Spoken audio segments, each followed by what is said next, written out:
Learn how to reprogram your mind to learn English faster. Yes, it is possible. When you follow the right practice, things begin to change. If you don't know me very well, I am Teacher Prix, and I'm going to help you talk to anyone, anywhere, anytime in English. I thought for a second my lesson was not going live, but it is. I am here. So I'm going to give you a challenge, a 21-day challenge to help you reprogram your mind for fluency. I will also explain to you how that happens, why it is possible. So stay with me until the end of this lesson. Now, guys, one thing that is very common at a pre-intermediate level is to be confused, to feel a little lost, to feel overwhelmed because you have so many options. There are so many things for you to do, so many websites, so many podcasts, so many videos, so many apps, and yet your English level is not making progress. Consequently, you tend to lose motivation, you begin to procrastinate a little more, and you will face many challenges along the journey. And I know it's a little annoying when you feel that way. And in this lesson, I want to show you that it is possible to reprogram your mind, just like a computer, a software. You know, when the software is not working well, we find a way to change the system. And that's what I want to show you today. Now, this is something that I do with my BSA, okay? I want them to learn. I want them to be fluent. I want them to be fast. In every module in my academy, I listen to them speaking. These are some recordings, the screenshots of recordings that my students send to me and my team so that we can listen and provide feedback. Because one thing that I absolutely love about my methodology is that you need to integrate all the English skills, and speaking is part of it. And I imagine that if you're watching this video, you want to learn fast because you want to speak English at work, when traveling, you want to pass job interviews, you want to feel confident making presentations. So you need to practice your English speaking consistently. I noticed that the students in my program who do the work, who record themselves, share their exercises with us, they make progress much faster. Okay? Now, can you actually reprogram your mind in 21 days? Priscilla, what should I expect? So will I be fluent in 21 days? And well, no, guys, let me be very honest here. In 21 days, you're going to experiment an amazing transformation, but you have to keep going. The idea of this lesson is to kickstart the process so that you stay motivated to go after more and more improvement, so that eventually you feel amazing about your ability to speak to anyone, anywhere, anytime. And one thing that we research in science, there are many studies that talk about this, is that the formation of a habit takes time. 21 days will be a good way to start, okay? But there are studies that show that to form a new habit, to really reprogram the mind, we need repetition, a repetition of 66 days on average. Depending on the action, you need more time. Depending on the action, you need less time. But on average, in 21 days, you begin to notice change. And in 66 days, you notice the implementation of a new habit. It almost like it goes on autopilot, okay? So the idea of this lesson is to give you tools to help you reprogram your mind so that in 21 days, you feel like you're learning faster, you're catching on more quickly. As a result, your motivation will boost, your English speaking will be better, and all you will have to do is continue, keep going while you're following my recommendations. Now, we need to understand how the brain learns. You want to learn faster? You need to understand how the brain learns. I will talk about this in other events of mine. This is one lesson I have here on my channel, but you can check out other lessons where I talk about this in more detail. But in a nutshell, there are two important areas in your brain. I'm not a doctor, I'm not a scientist, but I study the brain a lot. I have some specializations focusing on how the brain works and how it impacts the learning process. And these two areas in the brain are very powerful. They can lift you up, make you feel amazing on top of the world, or they can bring you down and completely paralyze you. I am talking about the amygdala and the hippocampus. As you can see here on the screen, we have, it's not so clear for you to see where exactly is the amygdala. It may be a little too small, the hippocampus, but you can have a better idea. The orange thing is a representation of the hippocampus. Then we have a small, tiny thing, a little round, that is the amygdala. Of course, that in the brain, it's not exactly like that. Okay, guys, just the representation may be a little different. But the amygdala, the hippocampus, they will play a huge role in the way you learn. And you want to learn fast. You need to remember these two guys. Remember my name. Yeah, you need to remember these two names because the hippocampus will be responsible for short and long-term memory, learning, spatial memory, and the amygdala. What a feeling. Da, da, da, da. How you feel? How you doing? I will get into more details, okay? Now, the amygdala, the fear center. Tell me something. Do you ever feel afraid when it's time to speak? Your heart starts beating faster and your hands get sweaty and you don't know what to do and you feel like you're gonna faint. That's fear. That's the amygdala, my friend. The amygdala, it's important. The amygdala is important, okay? We need it. But it is responsible for emotions, especially fear, stress, anxiety. And these guys, if you feel them all at once, or maybe one or two, it'll be very difficult to access the information you study. In some cases, it'll even be difficult to study if you constantly activate your fear center. So when you're about to speak English and you start feeling nervous, Priscilla, what if I make a mistake? What if they don't understand me? Oh my God, I don't want this. The words begin to disappear. Your memory doesn't work the same way because you're very stressed. And when your brain is at a stressed state, it is very difficult to use your English. It is very difficult to learn. Even when you're studying, you could be thinking, but when I'm studying, I'm not as nervous. But then you bring all those memories of when you were stressed when using the English language. That memory impacts your learning process because you feel disappointed. You feel hopeless. You feel like, this is it. Nothing is going to change because of all the negative associations you have with the English language. Hippocampus, the memory boss, huh? Don't remember stuff? Blame the hippocampus. Well, the hippocampus, that's wrong, okay? That information is wrong. I didn't change. That's why it is, I need to edit that, okay? Let me see if I can fix it. The hippocampus is responsible for storing and recalling information,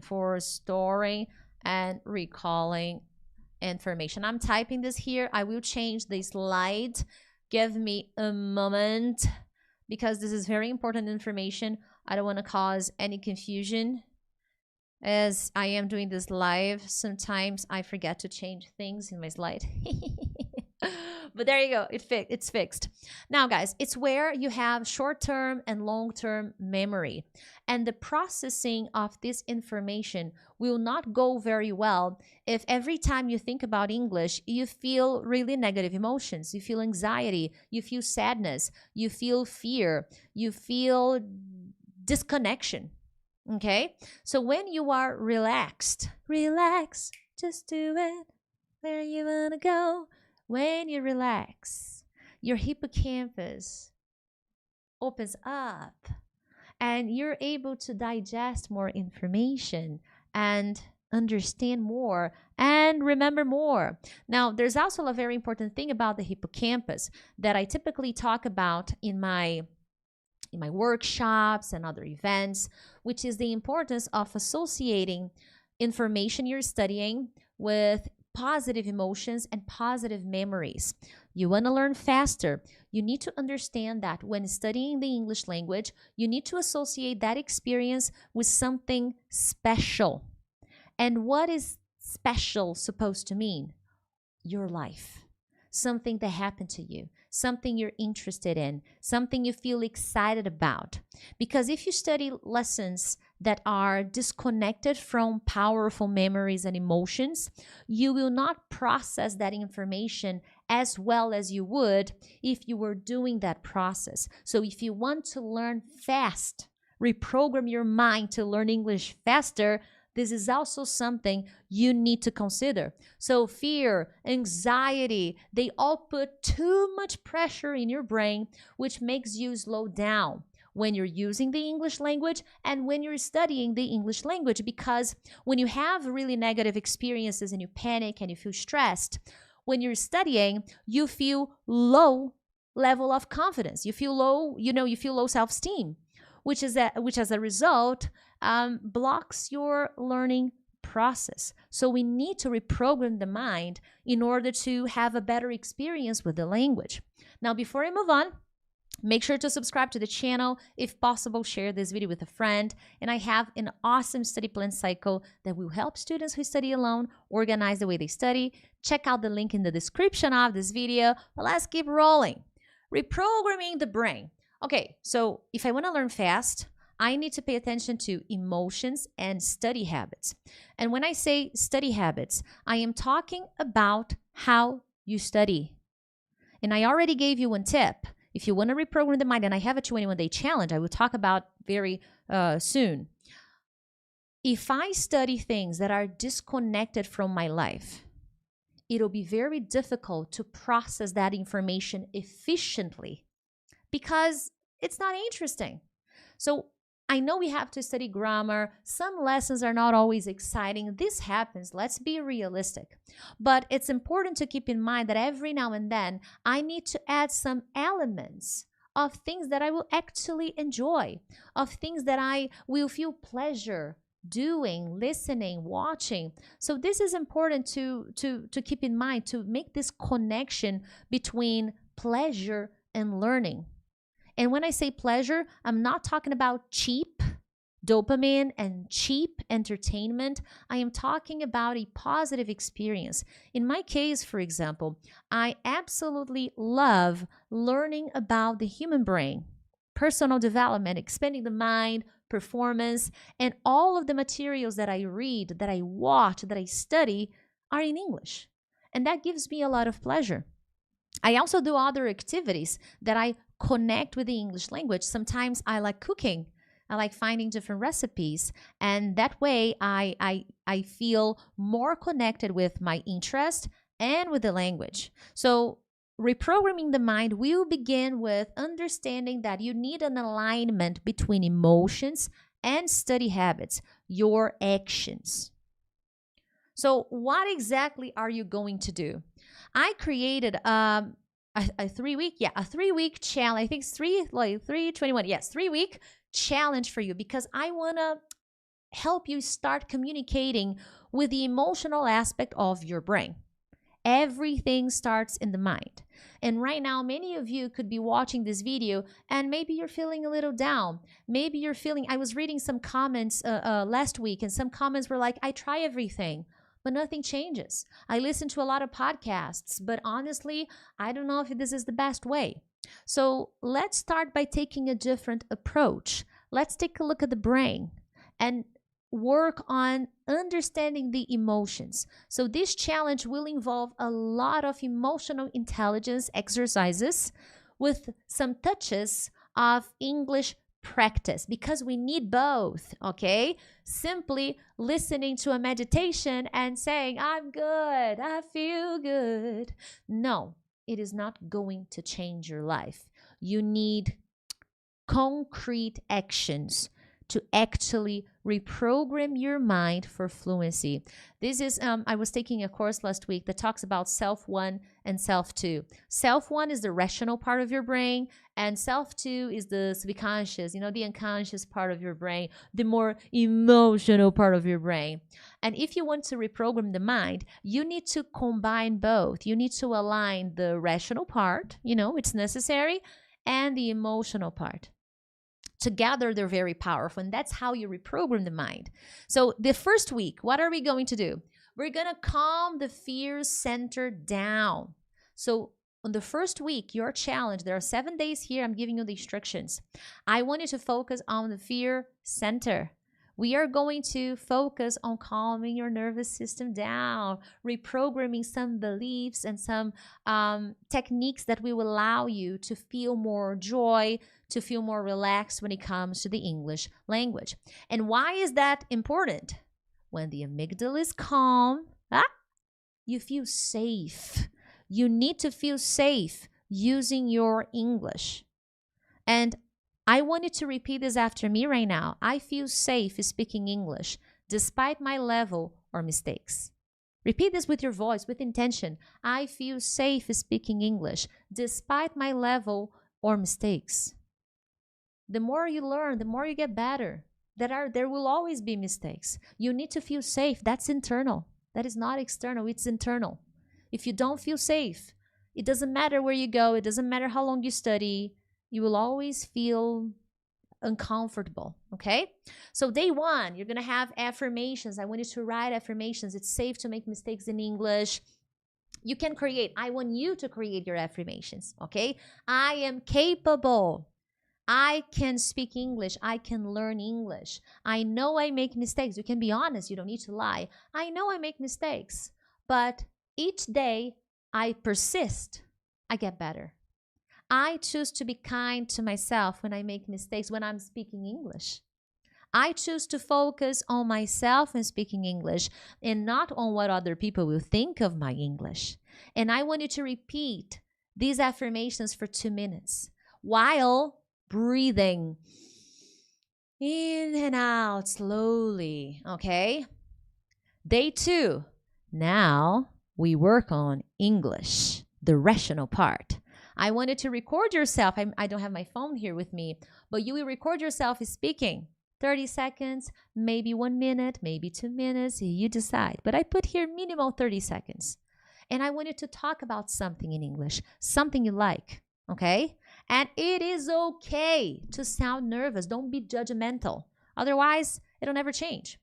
Day 3, do a 2 minute of deep breathing before and after your English study. So let's say you're going to study.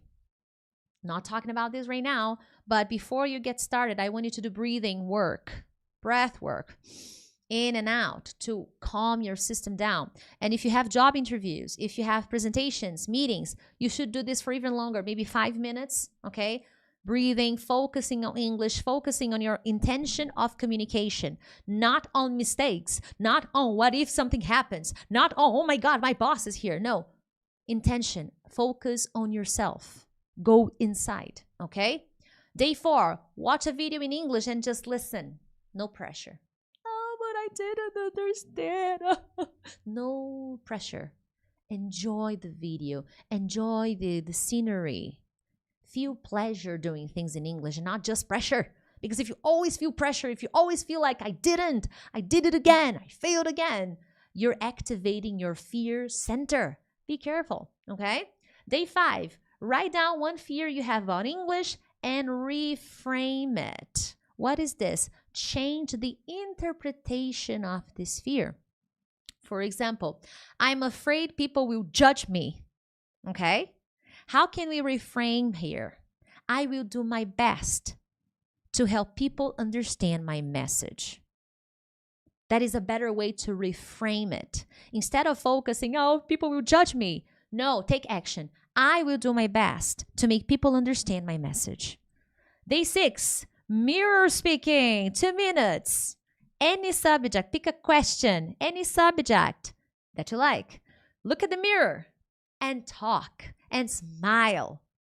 Feel joy doing that exercise. Forget the mistakes for a while, okay? That's important. And day 7, share your progress with someone. Maybe go to your Instagram stories and share in English. I feel more excited. I feel more confident. I feel happier speaking a little more English. And that's the week 1.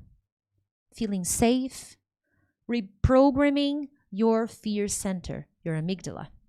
Week 2, let's activate the memory center. Now we focus a little more on English, okay?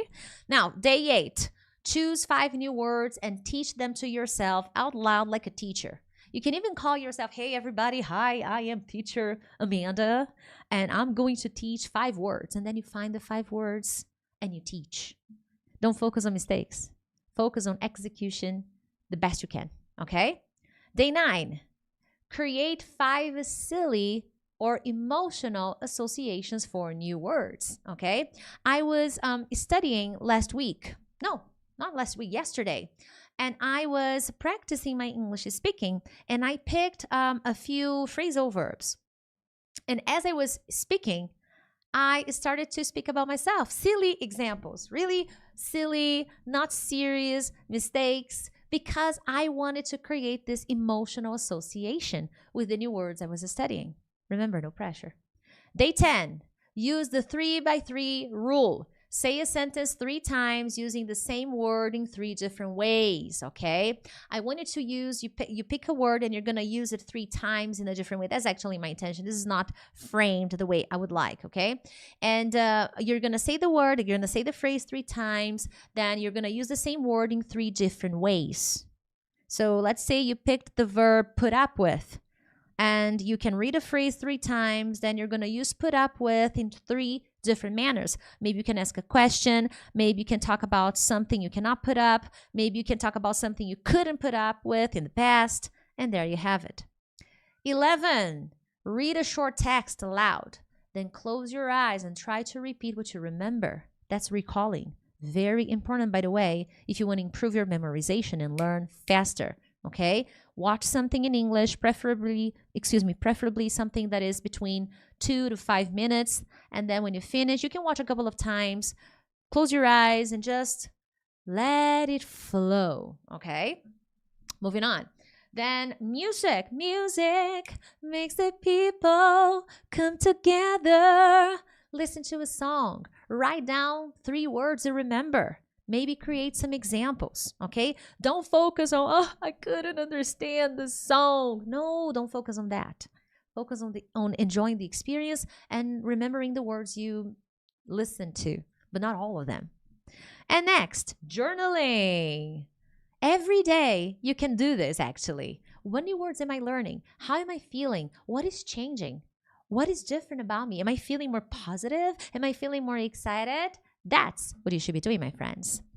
And here we go. Week 3, let's rewire your identity. The main focus is I can remember and grow.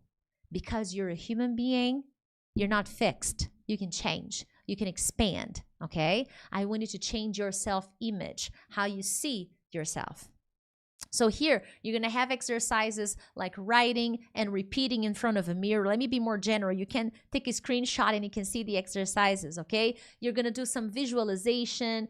The visualization on day 17 is basically to close your eyes and picture the ideal version of yourself speaking English fluently. How do I see myself speaking? How do I sound like? What do people around say about me? How do they feel about me? And all of these images and conversations need to be positive, what you want, not what you fear. Remember that, okay? Send a text to a friend, to a teacher, to someone celebrating what you're doing, talking about some experiences, talking about the visualization you did, okay? That's a very important exercise. Teach something to someone. Maybe you can teach about phrasal verbs to someone. Maybe you can teach about this lesson to someone. You can share, by the way. And finally, reflection. That is the last day of the 21-day challenge. How has my mindset changed? How am I feeling? The idea of this 21-day challenge is to reprogram your mind so that you can learn faster. But learning faster is not simply about doing more lessons and listening more and watching more. Sometimes we need to take a step back and work on emotions. Now, common challenges. You will feel afraid. It is part of the game. Don't let it stop you. You will feel uncomfortable. Oh my God, I'm speaking English. I don't sound nice. I don't think this is good for me, you know. Don't be judgmental. Okay, it's a journey. Enjoy the process. You will not know certain words when you're practicing your English speaking. You will speak, you will try to record yourself, and some words will disappear. But it's important to condition your amygdala not to panic and go into a fear mode and paralyze you. Okay, so that's the intention of this practice. Be mindful that those situations will occur. And it's important to just let them and be, okay, I forgot this word. Let me go. Let me keep going. I can do this. I will find another way. This will help you condition your amygdala to stop overreacting when you are at a job interview, phone call, meeting, or traveling. Okay? You will hesitate. Sometimes it's not like you don't know the word. Sometimes you will feel like you don't know how to put the words together. That's grammar. And as a result, you will hesitate. Oh my God. This is also natural. It's just a sign. It's just a symptom that you need to study a little more grammar. That's why you should get my study plan cycle, by the way. I teach you how to integrate your practice, how to connect the English skills and study more efficiently. And finally, you need inspiration. Talking about something, talking for 2 minutes may not come easily for some people, which means you need inspiration. You need to read something, watch something that will give you ideas of what to talk about or what to write about or words to study. That is natural. There's nothing wrong with you if that happens, okay? Thank you so much for watching this video. Share it with a friend, but I'll see you next time. And if you want, I have awesome videos here on my channel. Check them out. Bye.